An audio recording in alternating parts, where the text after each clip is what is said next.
So today will be a continuation of the same subject matter. And what is the subject matter? How did the Moors lose the land? So as we already learned, that today is a continuation from part 3. So today is part 4's class. And part 3 class, we talked about the Naturalization Act of 1870 and how the Moors were now labeled as denizens, and denizen is an alien. So we must always remember what is really going on here. We must always remember that there's a feud going on.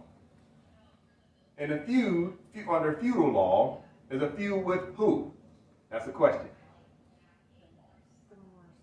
Speak up. The Moors. All right. So in terms of feudal is a compound word that stands for a feud with who? The owls. That is correct, right? And the antonym, or the opposite word of feudal, is what? Moorish. Allodial. Allodial. All right? So in the class, we must understand that there's a feud with the owls. And feudal law, feudal, is a compound word for feud and owl. So who's feuding with the owls? The colonists, who are chiefly British. And what is the opposite of feudal? Allodial. Allodial starts with A-L, the owl. So therefore, the feudal is feuding with the owls. Allodial is the highest status. So the colonists are always feuding with the owls, right? But they come up with all types of names for the owls being the Moors. So therefore, now they've classified the Moors as denizens and aliens, which means alien. Denizen means alien. Now watch this. So the word alien is spelled with what? A-L. So they've cast the Moors into another non-begeer misnomer, another brand under a different status called aliens. But alien starts with A-L, the owls. Why are they doing this? Because they're reminding themselves who they're at feud with. Understanding that alien is A-L or it's spelled A-L-I. There's the Ali. Who are they feuding with? The owls and the Alis. Who is feuding with them? The colonists that now call themselves the white people and apply the term American to themselves. But they're really chiefly British. So therefore now they're at war with the Moors. So you must understand, in history they tell you aliens came and built everything and then they disappeared. Aliens never disappeared. They're still here. It's the Moors walking around thinking they're Negro, black, and colored, who have been indoctrinated to lose lack of knowledge of self. People perish by the day for a lack of knowledge of self. And what has happened, the colonists have claimed everything as their own infrastructure. Most of the buildings that you look at when you're driving around town, in which Moors travel, but the connotative term is drive, Moors travel, denotative. So when Moors are traveling around and they see the old churches and old museums and the old historic buildings, those are all Moorish buildings that were more or less here before the colonists ever set foot in this continent in 1492. The Moors had built everything. So what you'll see is the colonists always put a signature on to let you know that that building's been here way longer than the date they put on it. Typically they put a date around 1860 on it. Most of the buildings are dated around 1860. That's a code word to themselves that the Moors built this building. But they'll take claim to it. They take claim to everything. Take, for instance, you look up the word Morse code, M-O-R-S-E, Morse code. Remember when they do? That's Morse code. Moors come up with all these different frequencies and understanding, and the Europeans just take over that history and that technology, and they put their names on it, they put their patents on it, but that stuff was already here. Then you go back and look at the data. Most of their so-called inventions around the 18th century. Well, what happened in the 18th century? Naturalization Act of 1870. They replaced you. They took on your de jure status as Moors, and they put on the fez and deemed themselves as now the new Moors. Moors code, Moor is the Moor code. Moor, the Moorish language, because Moors knew frequency. That's how they was able to build all the pyramids around the world. They all interlined, like a straight line, zip, from one continent to the next. Because we were all connected at one time, because we had a matriarchal council. The women were running everything and keeping everybody in symmetry, keeping everyone in unison, until the patriarchs took over. So today we'll continuously learn about law and history. We'll learn about what the colonists did with an act of Congress through a pen, and how they removed the Moors from history with a pen. So we'll point out the problems in which they created for the Moors. But more importantly, we must point out the solution. There's no use in pointing out problems and not pointing out solutions. Today we'll continuously talk about solutions. So last time we talked about, in our last class, which was session 3, we talked about the Naturalization Act of 1870. We talked about the 4 different statuses, which was national, citizen, subject, and alien. Then we talked about the remedy. What was the remedy? That Moors have to now start understanding law, the real law. What is the real law? Mother, that's number 1. Number 2, we must create a constitution that creates your state government through elected officials. So we'll continue on that path today, talking about law and history. So let's learn a little bit more about the law and history of what took place and how the Moors lost their land and how we can now get it back. All right? So the first thing I'd like to do is show you one of their acts of Congress. So the act of Congress I want to show you is called the Enemy Alien Act of 1798. So now we went from 1870, we're going a little backwards now. Why are we doing that? Because I want to show you how they came up with the Naturalization Act. So in the year 1798, the Moors hadn't been naturalized yet. They hadn't been brought in as United States citizens yet. But yet they have been deemed already aliens. All right? So let's go ahead and start reading the Enemy Alien Act of 1798. So let me give you a quick brief on it so at least you have the basic understanding of what you're about to read. So John Adams, at the time of the United States of America, decided to start to steal the land from the Moors. Instead of calling the indigenous autochthonous Moors by their real free national name, which are Moors, Moroccans, descendants of Moabite Canaanites, they started giving them non-de-jure names, misnomers, such as Indian, native, denizen, subject. Why is it important to understand why they had to give Moors a different name? Here's what you must understand. Because they were trying to subvert the contract. What contract? The Treaty of Peace and Friendship, 1786. Okay, 1786. So now in 1798, they've come up with the Enemy Alien Act, calling Moors by a totally different name. That way, once they did something to the Moor, if they didn't say they did it to a Moor, they did it to some alien, well, that wasn't a Moor. See, it's semantics. They're playing a game of semantics.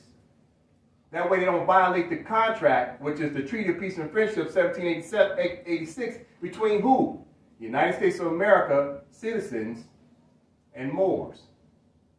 So they're still going by the proper name of the parties to the contract, but they changed the name of the other party to the contract to an alien, to a denizen, to a native, to an Indian, mulatto, black, Negro, African American, minority, anything but Moor.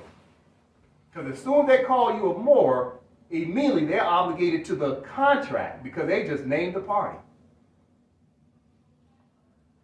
So that's what we got to learn today about this particular act of Congress. Because everything they do with a pen. They write the Moors out of history. through its sheep and hypothecation. So let's take a look at what John Adams did. That way we continuously learn about law and history. You must understand, how did we fall? Where did we fail? You can only rise from where you fell. You must understand history, or you're doomed to repeat it again. So let's understand how they wrote us out of history. That way we can turn around and learn how we need to write ourselves back into history. Fair enough? All right. So it's always good to have the mothers to read. I have the mothers read the Enemy Alien Act from the United States of America, deeming Moors as aliens. Okay? All right. So this is, matter of fact, this is on page 577, when you're doing your research, page 577, chapter 66, section 1 through 3. So page 577, chapter 66, sections 1 through 3. 1 through 3. All right.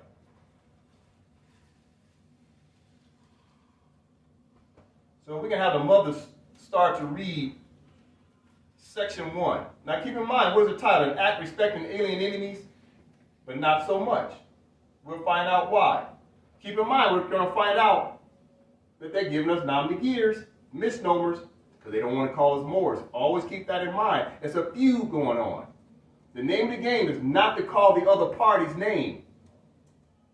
That's the name of the game. Don't call the other party's name. Give them a different name. That means you're not obligated to any type of treaties, declarations, bylaws, any agreements whatsoever, because you just gave them a different name. You called them Toby.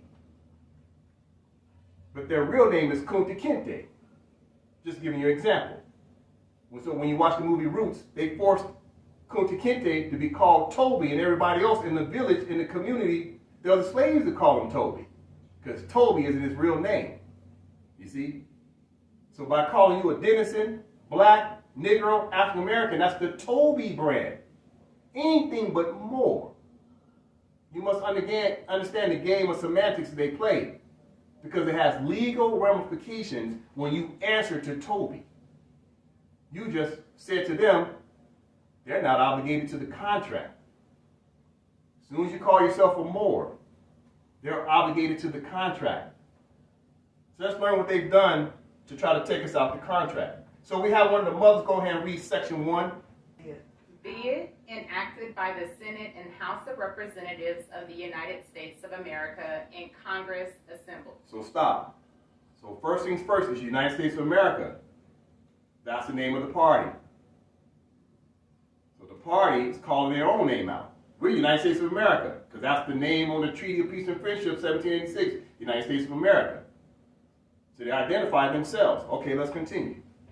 That whenever there shall be a declared war between the United States and any foreign native nation or government, or any invasion or predatory incursion shall be perpetrated, attempted, or threatened against the territory of the United States by any foreign nation or government, and the President of the United States shall make public proclamation of the event, all natives, citizens, denizens, or subjects of the hostile nation or government, being males of the age of 14 years and upwards, who shall be within the United States. Stop. So right then and there, John Adams is making distinctions. He's claiming that the Moors, who are in their own homeland, are now going to the names of native, citizens of a different nation, denizens or subjects of a hostile nation. So who's the hostile nation? Talking about the Moors, who are already in their homeland, who are having disputes with the colonists, because the colonists is a new kid on the block. But you must understand, Sidi Muhammad allowed the colonists to stay here to cohabitate with the Moors. So through that cohabitation, we end up having disputes. So the United States of America is now drafting legislation to protect their own best interests by deeming everybody a misnomer, which is not their real name. They call them Toby. That way now when they have problems with these people they've cast as they don't know who they are, they're aliens, they can have cause to go to war with them. Because the Treaty of Peace and Friendship is a treaty of peace and friendship. So therefore, if you're warring on someone, that's not peace and friendship. Go ahead, Mother, if you have a question. And then they also mentioned us as being hostile. So at this point, they was already putting us in a negative category in the beginning here. That's correct. Now you must understand their mindset. Their mother country, Great Britain, is already fighting with them because they're saying that these people call themselves United States of America citizens are really chiefly British. They're treasonous from their own homeland over in Great Britain. So now Sidi Muhammad, whose real name is Abdullah ibn Muhammad III, has allowed these traitors, these treasonous people who were looking for refuge, who were looking for asylum, who were looking to go from being an immigrant with an I to becoming an immigrant with an E, then eventually becoming expatriates, which means they no longer want the nationality of being British.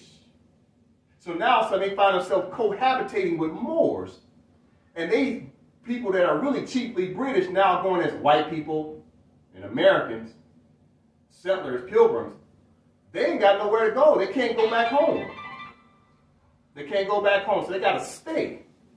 So they're fighting for their rights to carve out whatever land and privileges they can, because they are the tenant in Moorish land. And we're cohabitating with the tenant. Okay? So you must understand their disposition in all of this. They're fighting because they can't go home. They have to stay. They are the imposters. They're the imposters based upon them creating legislation that says all of a sudden we're the enemy. Well, wait a minute. I thought it was a treaty of peace and friendship. At first, we were cohabitating based upon an obligation on both sides of the parties agreed to cohabitate. But as soon as you introduce something that's called a bill of attainder, ex post facto, means you try to make something retroactive to create a brand new rule. You can't do it unless you get both parties to agree.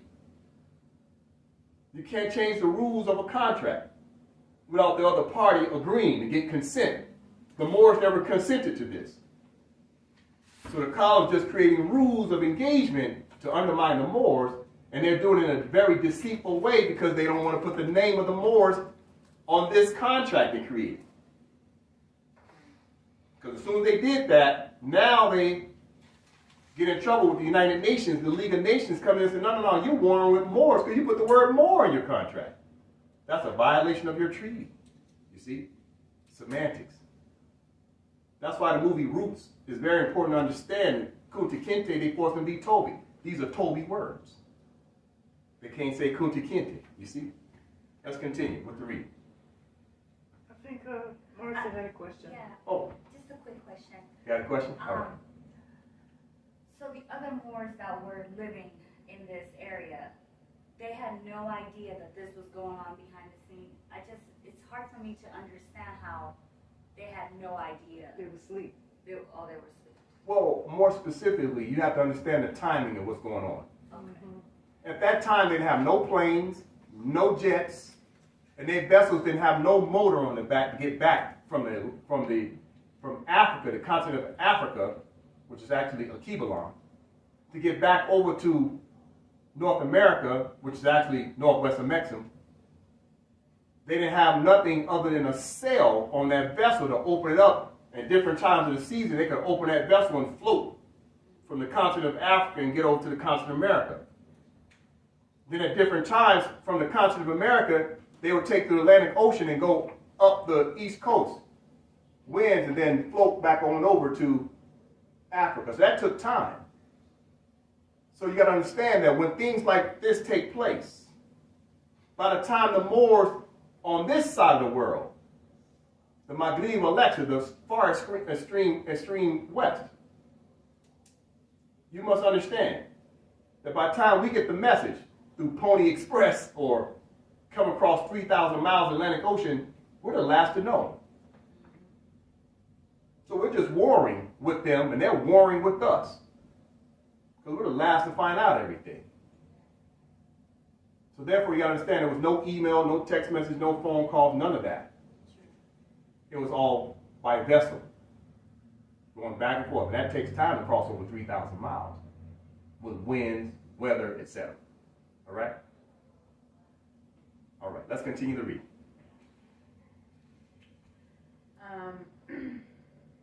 Being males of the age of 14 years and upwards who shall be within the United States and not actually naturalized shall be liable and apprehended, restrained, secured, and removed as alien enemies. So stop. Alien enemies. Wait a minute, I thought we were in a treaty of peace and friendship. How do we become aliens all of a sudden? Matter of fact, how do we become enemies? Because of not sticking to the rules of engagement to honor the treaties. They're running the so-called Native Americans, the so-called Indians off the land, which are really the Moors. Your trail of tears is Moors on their nom de guerre called Indian. Because they're not Indian. India is way over there in Africa. And this ain't Great Britain either. So they're removing Moors out of the 13 colonies. By one of two ways, by force or by death. Also, the Moors are practicing Islam. They're Muslims. The colonists are Christians. Christians are always all about indoctrination. Either you accept this Christianity and become a converso, or you got to go.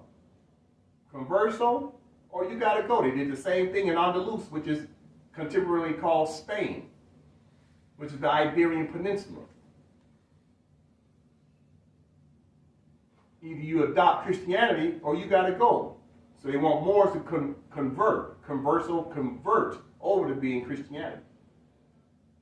So now they get into our territory over here in northwest of Mexico, and they want Moors to convert, or they got to go.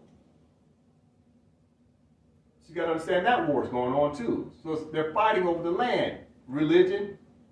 They're fighting over resources. They're fighting over the gold. You got to remember in the letter that George Washington wrote to Sidi Muhammad, he said that ain't too much gold on the East Coast. That's why the colonists end up annexing land the further west they went. What were they looking for? Gold and silver coins. It's all about stealing the Moorish resources. Well, of course we would be hostile. Yeah. Mm-hmm. And we would be the enemy. But it's crazy with them trying to create a peace treaty, and it's supposed to be friendship. You know, that they're already putting us in a derogatory category of making us be the enemy. Correct. So basically that means they already had the intent to make us enemies. That was like their intent. Correct. They weren't trying to have any peace with us. No. That's why they mentioned the Moors in that paragraph. Correct. And that's why it's mentioned as aliens, because they're feuding with the owls, alien. That's right. So it's like they premeditated that. That is correct. It's premeditated. Yeah. Let's continue. And the President of the United States shall be, and he is hereby authorized in any event as aforesaid by his proclamation thereof or other public act, to direct the conduct to be observed on the part of the United States towards the aliens who shall become liable as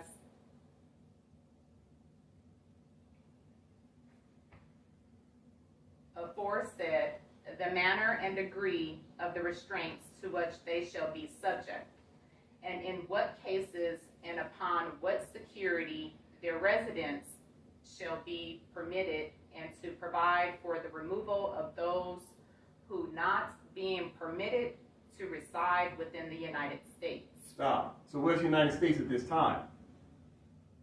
It's basically your 13 colonies, your East Coast. They're removing the Moors off of what they deem their territory, even though they're supposed to be cohabitating. Let's continue.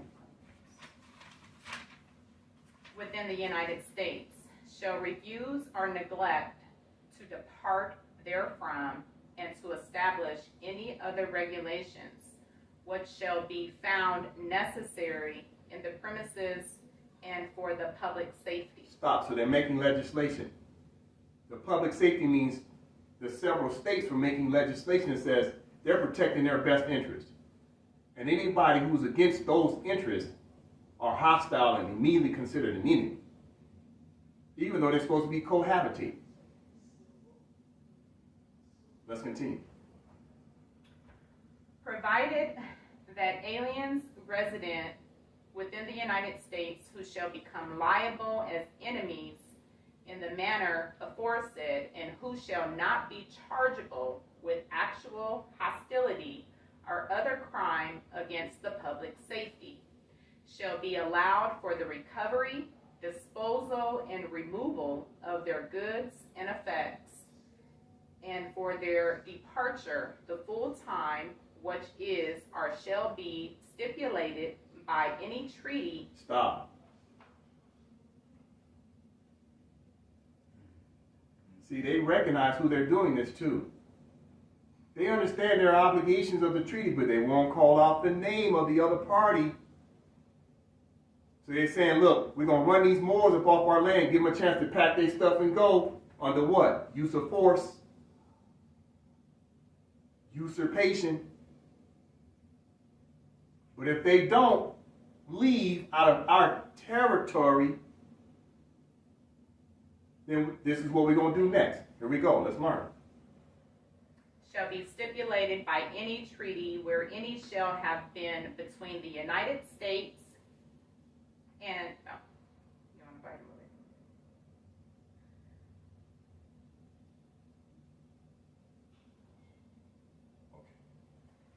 it? Been between the United States and the hostile nation or government, of which they shall be natives, citizens, denizens, or subjects, and where no such treaty shall have existed.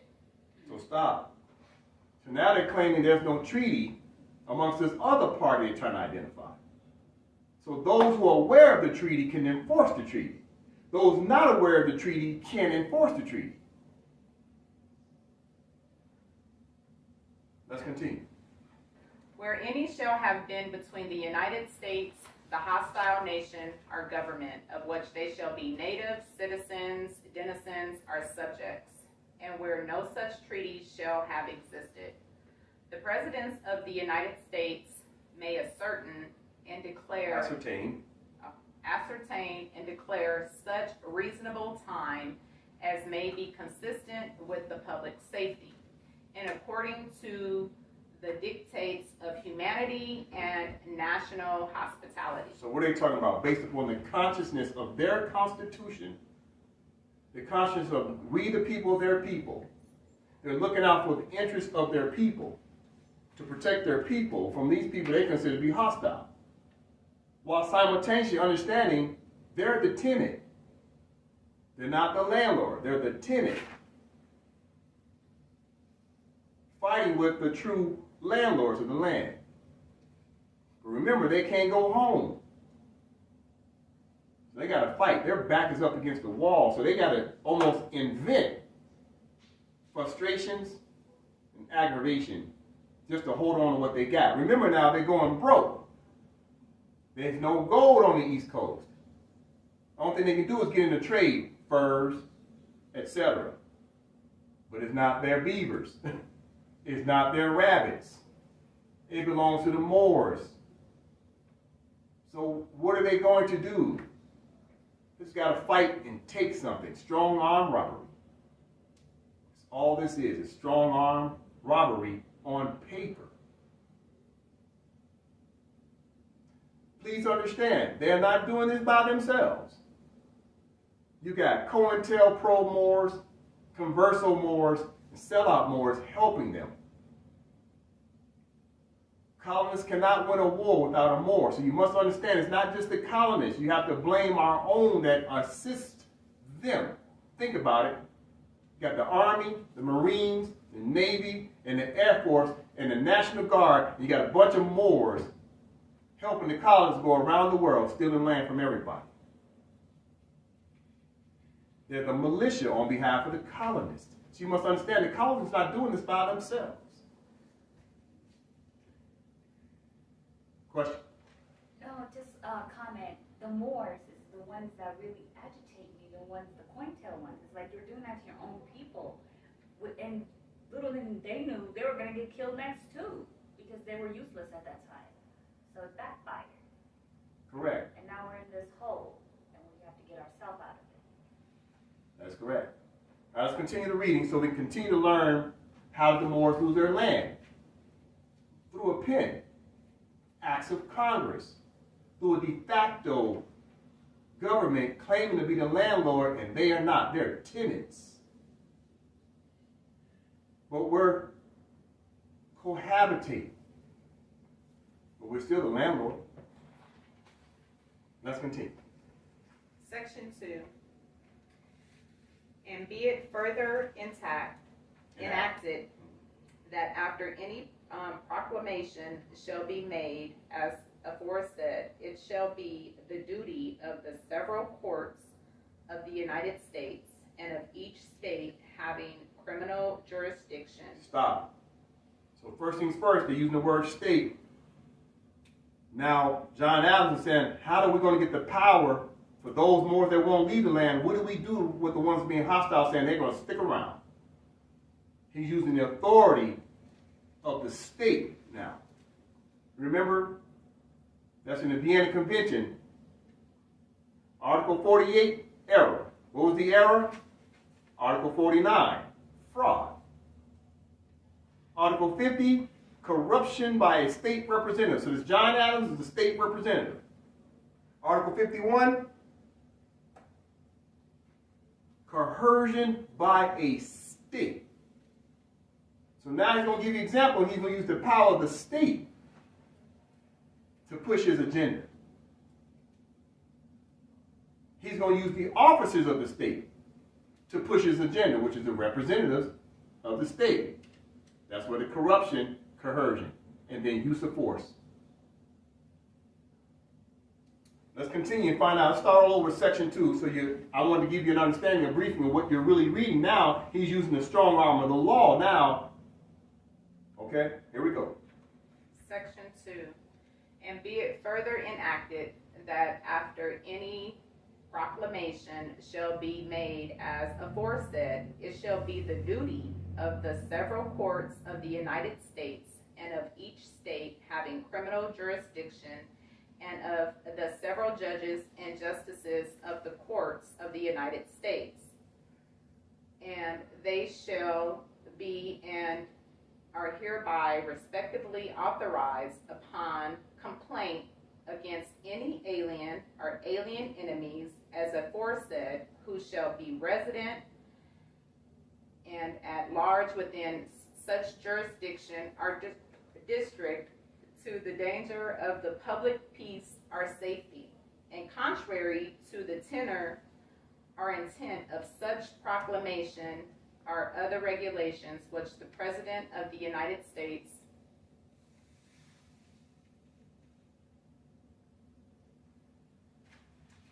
shall and may establish in the premises to cause such alien or aliens to be duly apprehended and convened before such court, judge, or justice, and after a full examination and hearing on such complaint. Stop. So what's happening? Same thing's happening today in the 21st century. They're detaining Moors for no reason. They're building prisons and detaining Moors because they can't remove the Moors from the land.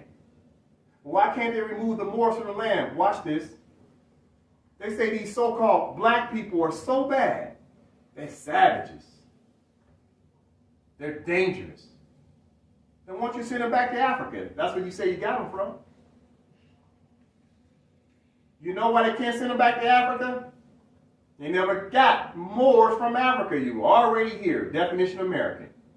Year 1828. Found here by the Europeans.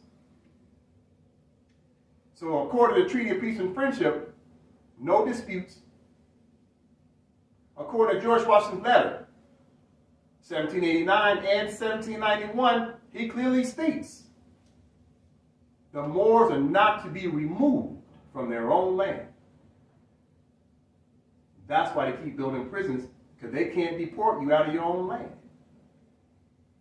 So instead, they build prisons, high-rise apartments, to house Moors with wardens. We'll learn more about wardens here in a moment, because they can't remove you. Where are they going to put you at now? They've already annexed the entire North America.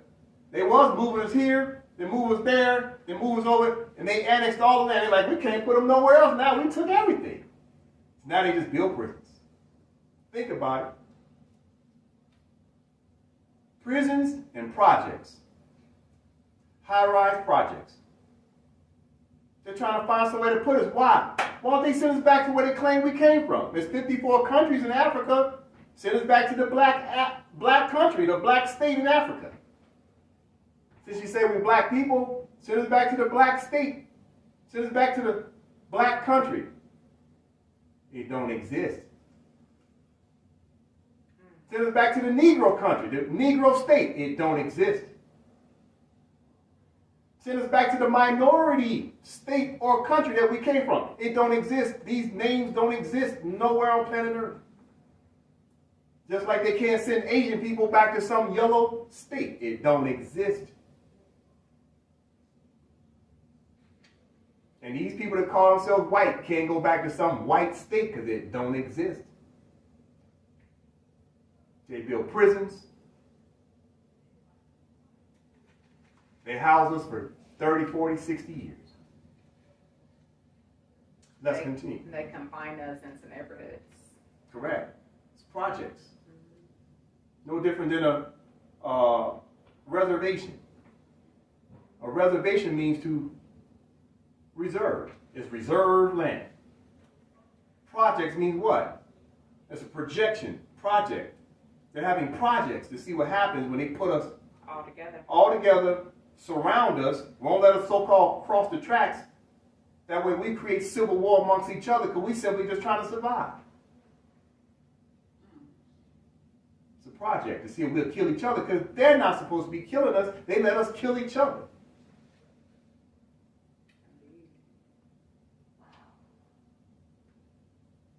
Let's continue. Yes, I believe it was sufficient. Sufficient cause, therefore, appearing shall and may order such alien or aliens to be removed out of the territory of the United States, or to give, what's that word? Sureties. Sureties of their good behavior, are to be otherwise restrained, conformably to the proclamation or regulation what shall and may be established as aforesaid, and may imprison or otherwise secure such alien or aliens until the order what shall and may be made as aforesaid shall be performed. Stop. That's been going on for a couple 100 years. Putting our brothers and sisters in jail. We keep wondering why the cops keep messing around with us on the street. It's because of an act of Congress. It's because of the Christian Black Codes of the year 1724, Article 13, giving both cops and neighborhood watch, chiefly British people, permission to either beat us, imprison us, or kill us. Legally. Legally. Why? Because we go by a nom de guerre. So you say you're black. Oh, that's Enemy Alien Act. Oh, we get permission to kill you. And you don't even realize you're consenting to it by calling yourself Negro, black, and colored, because all those things allude to alien. Because it's an adhesion contract. And within that contract, the word black is synonymous to all these other nom de guerres and misnomers. If you don't call your name by the name on the party of the contract and your free national name, you're giving them permission to kill you with impunity, because that's the legality for their nationality. And we don't even know it. Wait a minute. Our brothers and so-called sisters up in Congress, they call themselves House of Representatives, senators, governors, mayors of all these cities around the United States of America, corporation. They know these things. But they got a job. And they got a decent pension coming their way. Now you notice what John Adams said right here. He says, as long as you conform, you can stay. Did you see that? So your mayors is overseeing all these cities. Cities are crappy. But you got somebody sitting in a seat look just like you, so you think you're making some progress. Nah. That's a converso. That's COINTELPRO. That's a sellout, unconscious more or conscious more. That's allowing the colonists to steady, annex, and colonize your neighborhoods. Because they call it now gentrification.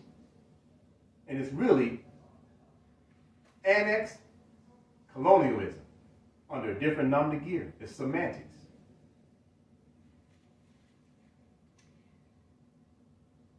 Go ahead, Mother, if you got a question. That's why, like, if you look at the word black, it says black is dead in the eyes of the law. Mm-hmm. So that's why they're killing all of our black young men or Moorish men, is Mm-hmm. because they're dead in the eyes of the law. And that's Correct. why the officers are getting away with it, because they're just like, hey, remember what black says right here? Yes, You it's know? civil leader Mortus. Yeah. Already dead. Soon they pull you over, you're already dead on paper. You're an adjective by your own admission. You said you was black. You said you was Negro. You said you was African American. You said you was minority. You said everything but what? More. Now don't get me wrong. Even when you say more, they still try to usurp you. Why? Because they did it to the Moors even in 1798. They're just criminals. That's the bottom line. But we still must understand the history so we can learn how to use our pen and get ourselves back into the proper fold of government and power by having our own state constitution and start enforcing de jure laws the way they're supposed to have been done. Let's finish up with section 3 and then we go on to some more understanding. And be it further enacted that it shall be the duty of the marshal of the district in which any alien enemy shall be apprehended, who by the President of the United States or by order of any court, judge, or justice, as aforesaid, shall be required to depart and to be removed as aforesaid, to provide therefore and to execute such order by himself or his deputy or other discreet persons or persons. Stop. That's your Karens. Discreet persons is who? That's your neighborhood watch Karens doing their job. And these people out here call themselves Negro, black, and colored don't realize they're consenting to allow Karen to do what she's doing because you ain't calling yourself a Moor.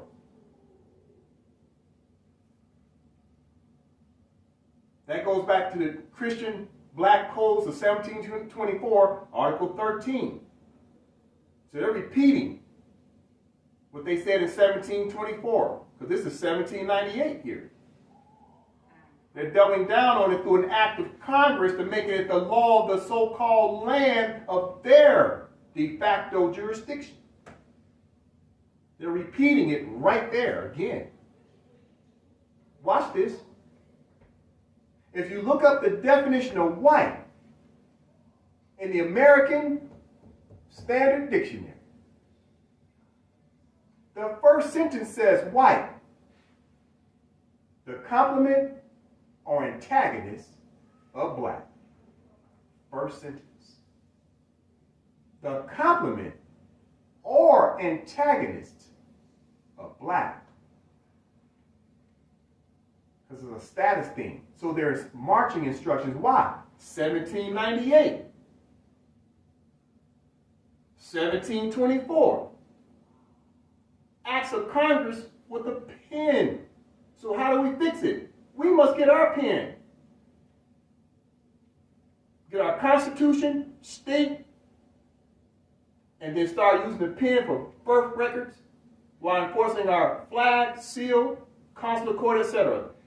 They use the pen, we got to use the pen. It's that simple. So don't blame them. Get wise and start fixing this thing. But we must understand the history. So yes, you're definitely going to get mad, irritated, but the question you must ask yourself is, how do I fix it? And we'll talk about that today. Keeping in mind how the Moors lose their land through acts of Congress with a pen. Well, it's actually by the pen, but it's also knowing thyself and knowing that black is beautiful and knowing that the programming that they have taught us all these years is very derogatory for our mindset. So if we don't change our own thought process and knowing that even black, because everything is made out of black. Black is beautiful. You know, you learn things out of darkness. Correct. Anything comes out of dark light comes from darkness. But if we don't understand that, we're going to continuously stay in this mindset. But we got to know ourselves before we can even hit a pen and push anything, because we've been programmed to think that we are the enemy. They don't even realize. That's why we study. That's why we study. They don't realize the word black is not the problem. No, it's not. It's like when they say guns don't kill people, people with guns kill people.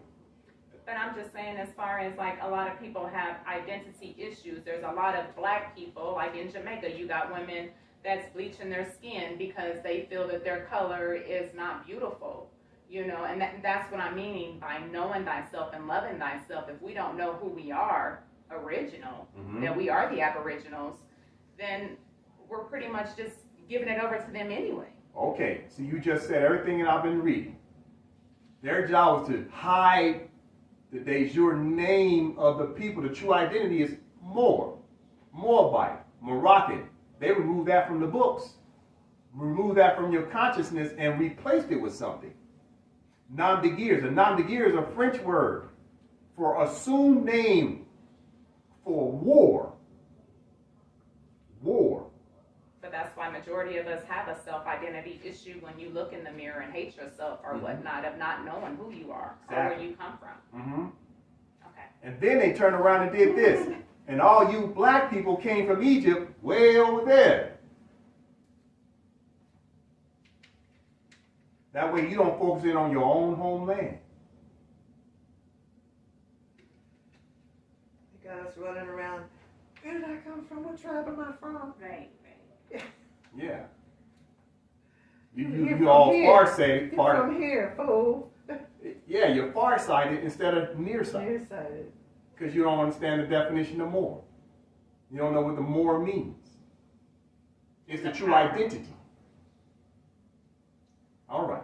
So now that we've gone on a little bit of history, let's start getting into the Black's Law Dictionary's more reference points to get an understanding that why do they keep calling us aliens?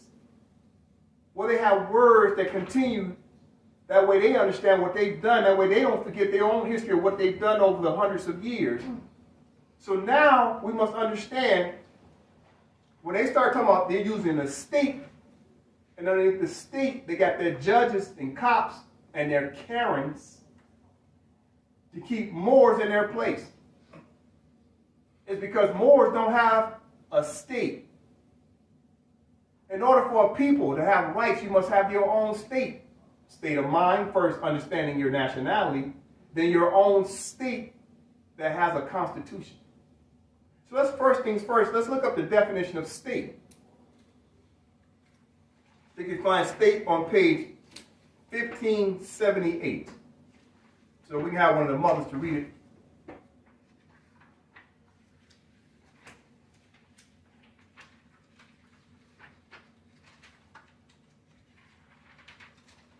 Oh, okay. Go ahead.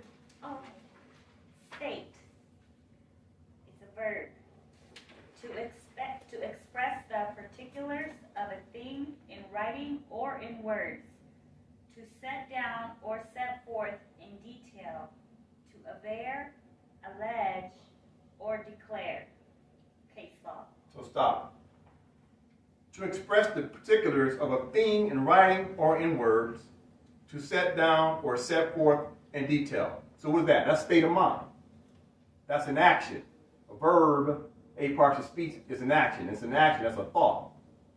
Okay? Now we're going to go read state, continuing, top of the page. To set down in gross. To maintain in general terms or by way of reference. To refer, judica, case law. Mm-hmm. State, noun. If people Stop. So a state, noun, people, not persons. So a state is full of people. People that have a nationality, because people have a nationality. The word person is a feudal law term that alludes to slavery, no different than the word Toby or black, Negro, African American. The word person is an artificial artifice. Person is their way of saying, as soon as you call yourself a person, you just, once again, took yourself out of the contract, because indigenous people are people. Person means that you're property. You're property. United States of America. As soon as you use that linguistic word, it's what they call a connotative linguistic. People have consanguinity, blood, a nationality. Persons is your shadow. Person is the imposter, the shadow government, the de facto. Person is Santa Claus, a fiction. So let's start from the top, read the definition of state, noun again, because they're giving you some keys here. Watch how they change people back into the word person, because they got to keep the game going, but they tell you right off the top what is the state. The state is the people. Then they start talking about the fraud. Let's go ahead and read. State, noun, a people permanently occupying a fixed territory bound together by common law. Stop. So you see the common law with the hyphen in the middle? Common law is feudal law. Common law, when you spell it, is two separate words. Common law is for people. As soon as they put the hyphen in the middle of the dash, that's for persons under legality under feudal law. So even when you're reading these definitions in the Black's Law Dictionary, you still got to be able to catch the color. Color meaning fake or something you hide behind, like a pair of shades, tinted windows, you hide behind it. That's what color means. So you got to understand the color, how they write. Common law means for people, for persons that have no bloodline. They're aliens and subjects. They're denizens. The one with the dash in it is feudal. That's correct. So Moors must learn how to read and comprehend that the columns are sliding in words to see if you're catching it. Just like when they say natural born, they put a hyphen in it. That means that baby was born an alien. So you must spell it natural born, two separate words. That's people. Put them together, person, that's alien. That's truth. Let's continue. Okay.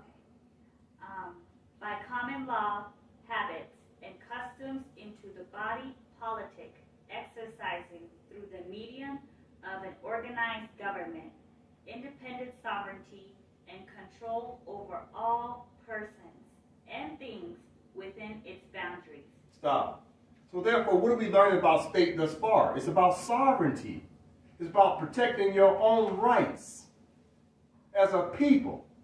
Without a state, you can't protect your rights. You can't protect your sovereignty. You can't claim sovereignty unless you have a state that claims the sovereignty for you. Because the sovereignty is your mother. Your mother tells the world who you are. She gives you your name. She teaches you who you are. So if you don't have a mother, which is the state, then you can't claim to be sovereign.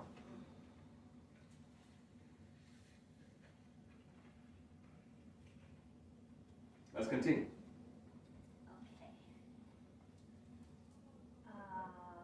Okay. Capable of, where was I?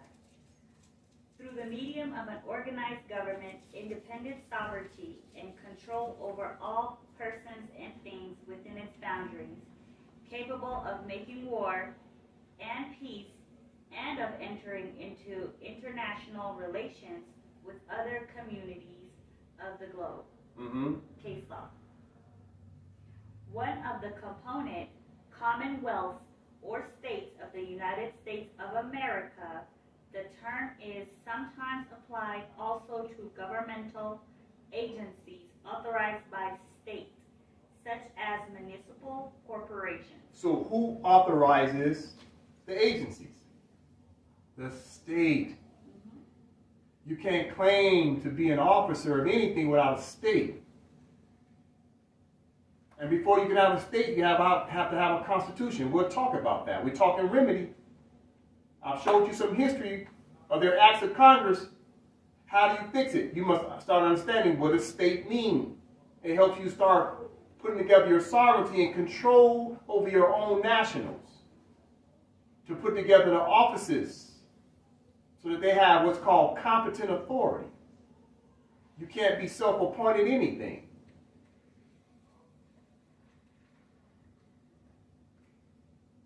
Let's continue.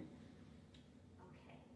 The people of a state in their collective capacity consider as the party wronged by a criminal deed, the public as in the title of a cause, the state versus a B. Correct. So Moore said they've been wrong. Okay. You gotta have your state to help represent you. And its officials that have been properly elected by its people for the people.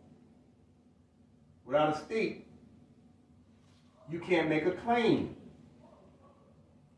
You can't say something's happened to you without the proper representation. Must be state because everything is politics. You must have paper that says you have a state. Then you can enforce your rights. And until then, you're a denizen.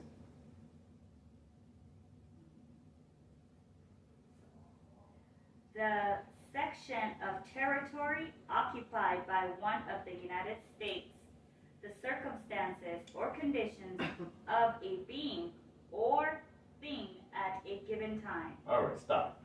All right.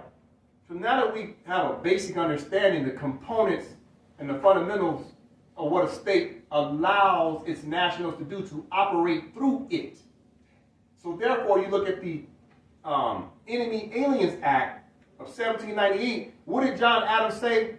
In order to really use his power, he had to work it through the state to get his judges, marshals, and to deputize Karens to come out here and molest and discriminate against these people they have cast as aliens. While simultaneously, these people who call themselves black got better and say Black Lives Matter. Ain't no black people on planet Earth. Don't realize they're consenting to allow Karen, the cops, and the judges to detain them by using that one word, black. Because it's an adhesion contract, a thick contract that's associated to that word. And they don't know the law. And the law says, as soon as you call yourself something other than what you are, you're an outlaw. You're working outside of the law. The law of what? The state. Your own state. Let's continue. So now we're going to look at the definition of stateless person. Wait a minute. Why are we looking up the definition of stateless person? Keep in mind, stateless person is not in the 4th edition. You have to go into a 7th edition in order to see the definition of stateless person in Henry Campbell Black's Law Dictionary. All right? So for the purpose of the class and everybody at home, I'll read it. Okay? So 7th edition. So 7th edition, stateless person. Why are we looking up stateless person? Because if you don't have a state, then you are stateless. And they brand you with the word person because you're an alien. Because you ain't got no motherland. Because you think there's really some land that's called black. You're an alien that came out of the sky from some country, some land, some planet called black. Because it don't exist on planet Earth. So now you're stateless because you don't have a state. Watch this. Moors want rights. Moors want to fight the colonists. And the colonists saying, where's your state? You Moors aren't reading the instructions.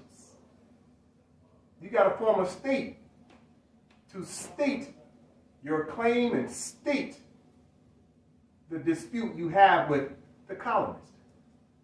The instructions are very clear. So now let's understand, what is a stateless person? Okay. In international law, so they're telling you where you go find more definitions under stateless persons in international law. A natural person, notice there's no hyphen.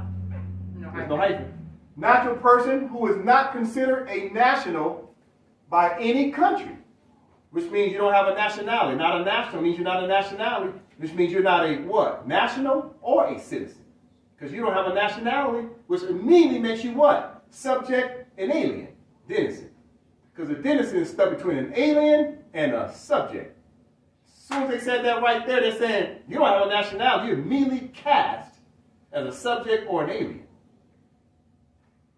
Let's continue to read. Stateless Persons Convention 1954. Now they're giving you some reference points to go back and study what they said about stateless persons. Provides these people, now they call them people, see the game they're playing? Person, people. Why is that? You got to study the definition of people versus person. We'll go through that in a different class. Provides these people with certain protections, as well as obligating them to abide by the laws of the country where they reside.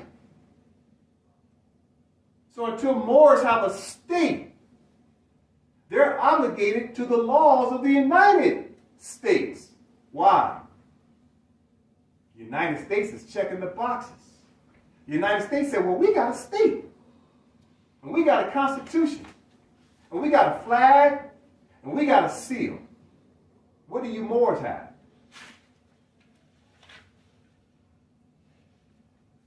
Moors aren't following instructions. But we're going to talk about the instructions because we got to fix this thing. Problem solution. Let's continue. Stateless person, small print. It is, of course, quite possible that a person may be without any nationality, in which case he is referred to as a stateless person. They just tell you specifically right there. That's your Moors, and those are unfortunately children who go through adoption agencies who don't know who their true parents are. Especially a lot of people come from Asia, they get adopted. The colonists love to adopt people from around the world. And that baby comes in to the United States of America corporation, and they don't know if they're Korean, Japanese, from Guam. So they just know they're Asian. So it does happen. But the reality is, they're really talking about Moors who've been colonized. Read it again. It is, of course, quite possible that a person may be without any nationality, in which case he is referred to as a stateless person. So if you don't have a nationality, you're immediately, who you call yourself black, that's not a nationality. What's your nationality, black man? Oh man, they went and got my family from Africa. That wasn't my question. Where did they get your family from in Africa? Can you at least tell me that? Oh man, they put us all on the slave ship.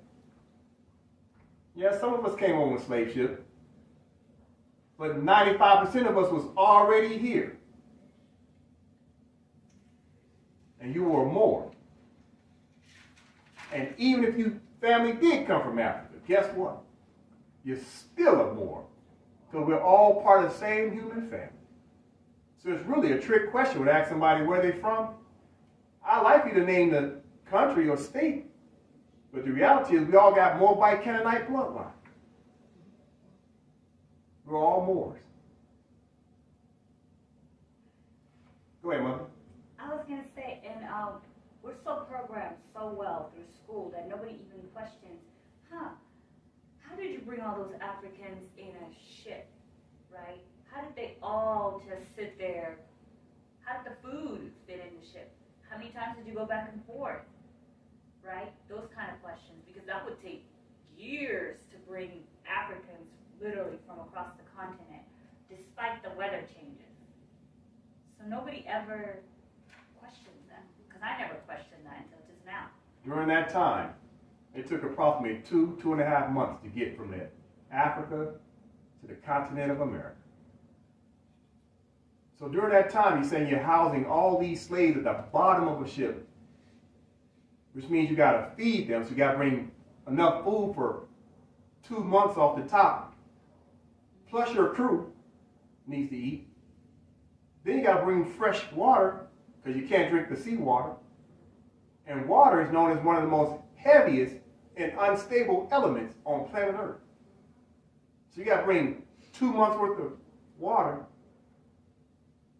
And these slaves are supposed to be down there not defecating, urinating, plus the motion of the ocean. You say you brought millions of people over here like that? You know why they're all pictures and paintings? Because they're just pictures and paintings. They're drawings, not based in reality. Yeah, they brought some slaves over. They just recently did a study. They said approximately only 25,000 Africans were in the slave camps coming over here. 25,000. You know why? Nobody that calls themselves Negro, Black, and Color or African American ever said, "Can I see the ship's logs? Where's all the names of these people that they say they brought over here as slaves? And even if you have a name, do you have a count?" They've never showed us the records. Because it never happened. But you know what they do have records of? Hybrid Europeans coming over here as peasants. Watch this. You can't get straight from Europe straight to the continent of America because the wind will blow you straight to North Pole. They would hop from Europe and have to take the little small islands just to get over here to like areas like Massachusetts, etc. Well, wait a minute. I thought they got us from Africa, so you know they didn't come from Europe to hop islands to get over to the continent of America. They had to go to Africa, so they come down Africa's coast. They so-called picking up slaves. Well, they just can't pick up a slave and just open up their sail and start floating over to a continent of America. Why? Because the same winds that's in the Atlantic Ocean right now that create all these hurricanes, the same winds was back then. They'd catch that sail and shoot them straight to Santa Claus. So what happened? Now you got to go back and look at how the winds work in the Atlantic Ocean. It's like a circle. So the wind comes down the west coast of Africa. And right around, I think it's Sierra de Leone. Is that the name of it? Sierra Leone. Leone. Sierra Leone. The winds start to catch right there. And they push a little further south. And then it catches another wind draft. and it takes them right on, float you right past Dominican Islands, Cuba, right into the Gulf of Mexico. That's how all the hurricanes work. They come up through the Cayman Islands, etc. Ends up in the Gulf of Mexico. So if you go back and look at a map, it'll show you how the winds is number one big circle that goes from if this is the continent of America, and this is Africa, and this is Europe. The winds do like this in a big circle right in the middle of it. Big circle. So these peasants, these immigrants will go from Europe, and they will go from port to port to port down the African continent getting resources, until they got to the point where they hit that spot where they could open their sails and open it up and float on over to the continent of America. So what did the ship log say?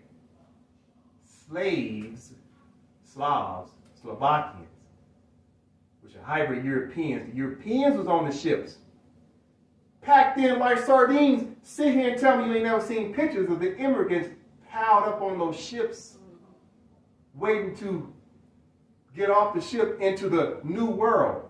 We've seen the black and white pictures. They all standing there in the suit and got their hats on. They all on a ship. They were coming down the west coast of Africa. So when they said the ship got here, where'd y'all come from? Africa.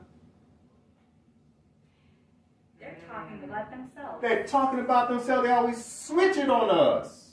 They tell history reverse. So the only slaves they were taking is from the continent of America, northwest of Mexico, to Europe. They're taking that same wind. This is America, Africa. When those winds float like this, they come right up through the Gulf. They shoot through the continent of America. And what do? They go right up towards Europe. All those winds, Air Force winds, go right up through the continent of America, right? And they float back up towards Europe. So the slaves they were moving from America was us, taking them to Europe. The ones that are coming from Africa was them. That's why they got all the ship's logs. That's why they can go back in history. Great, great, great, great grandma came over here. I see her name right there. Well, where's our book that says that? Think about it. They had no motor. They had to use sails. They opened that sail up, poof. And those same winds that come up through the Atlantic Ocean, the same winds that grabbed their sails and brought them from the continent over to our continent. And it came like this. So when they tell you the story about Christopher Columbus got lost, because he caught one of those currents and it snatched him up like Dorothy. Brought him over here. The wind. Why didn't Christopher Columbus, if he's looking for America, why didn't he just go from Spain straight to New York? Because he had to go down the west coast of Africa, getting water, food, resources.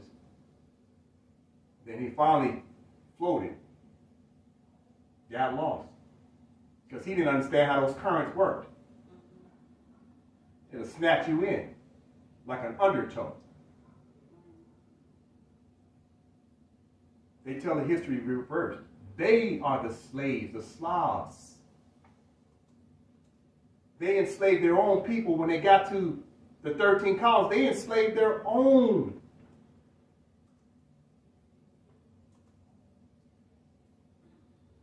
All right, we've elaborated on that enough. Let's continue.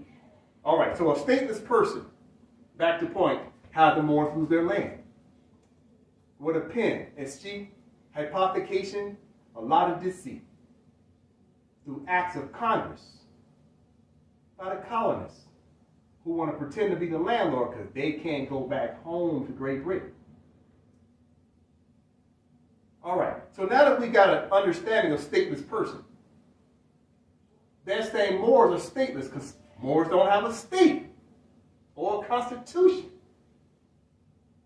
So therefore, if you're stateless and you don't, now you need a mother to claim you because you ain't got no motherland. So what they do, they adopted you.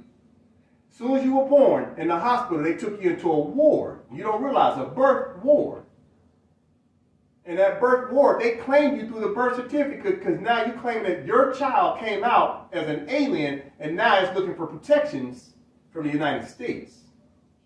So you allow the United States of America Corporation, not to be confused with the United States Corporation, to adopt your child. They immediately go into a ward, birth ward, and eventually end up being inmates in a prison and have a ward in. Watch this. Now we're going to go to the definition of ward. So we have one of the mothers read, please.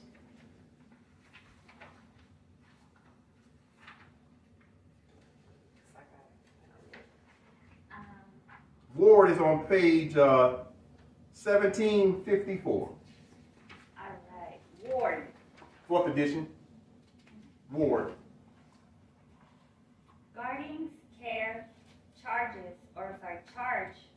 as the ward of a castle. So in the phrase, quote unquote, watch and ward. So a ward is a guardian. Okay? Someone is taking care of something. Someone's in charge of care. So to watch the ward. Who are the wards? The rewards of the spoils of war. Can I read mine? Yes, please. Mine Fifth is edition. the 5th edition. So 5th edition. Guarding, caring, protecting a division of a city or town for elections, police, and other purposes.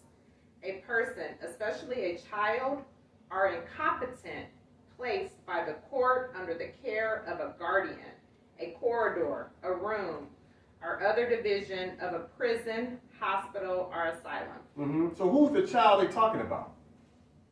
The Unconscious alien. Moors, the aliens. These people call themselves minority, although they're 40 years old. They call themselves a minority. They don't realize they just call themselves a child.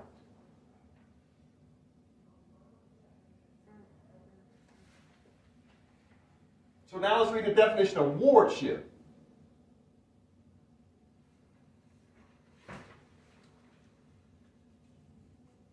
Wardship's on page 1755, Black's Law Dictionary, 4th edition. Wardship. In military tenors, the right of the Lord to have custody as guardian of the body and lands of the infant heir,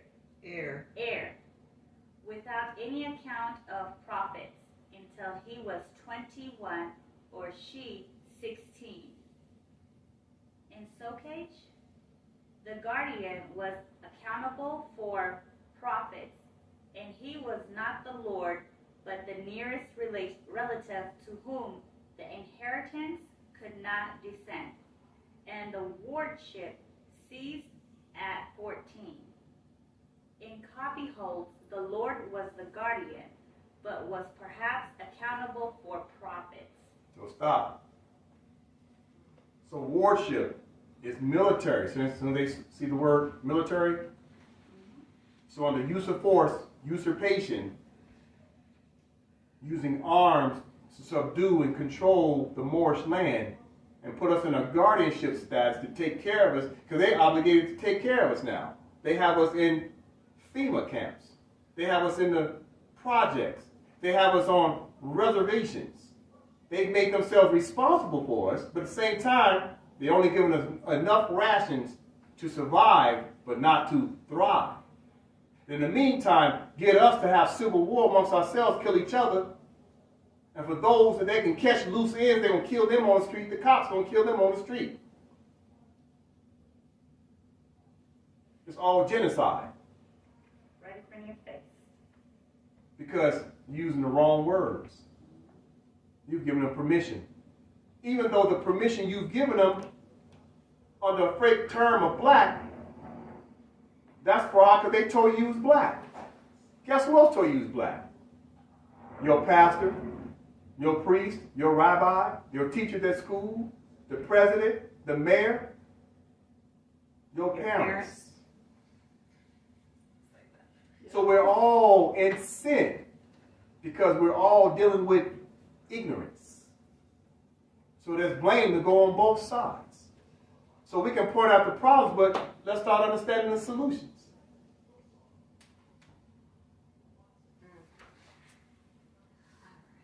First, we got to understand the programming, that we are programmed. Correct. Yeah. And that's the purpose of looking at law and history, to understand what happened and what do we need to do to fix it. So let's keep talking remedy. Let's look up the definition of nationality. Keep in mind now, how did the Moors lose their land and how do we get it back? Nationality. By understanding how to put together a government through a state to have a constitution. Now these are reference points. Reference points. So nationality is on page 1176 of the 4th edition.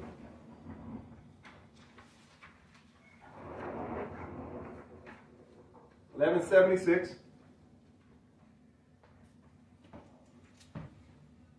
So we have one of the mothers read, please, aloud. Nationality. A little louder. Nationality. That quality or character which arises from the fact of a person's belonging to a nation or state. Stop. More say, you must claim your nationality. Okay. You check the first box. There's more boxes, Moors.